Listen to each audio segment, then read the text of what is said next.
Welcome to DWA Commerce Backend application. In this video, we're going to learn how to create brands. Click on Getting Started submenu, then click on Create Brands. This will open up the brand page. Now first we will give a brand name. So suppose I have products from Red Tape. So I will create a brand called Red Tape. Now we can also provide the image URL for the brand. So we can select if we have the image. I have selected the image. It has to be a JPG or PNG.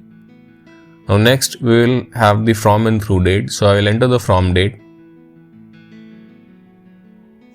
I will leave the through date for now after entering the from date. Now we can also give a brand description. So I will give a generic description. So this is the brand description for Red Tape. And then I'll enter create button. Now we can see the brand has been successfully created. We have a brand name with its ID, and then we also have the image URL. We can also create new brands if we want by clicking on the new brand button. Also we can find brand as well. Thank you.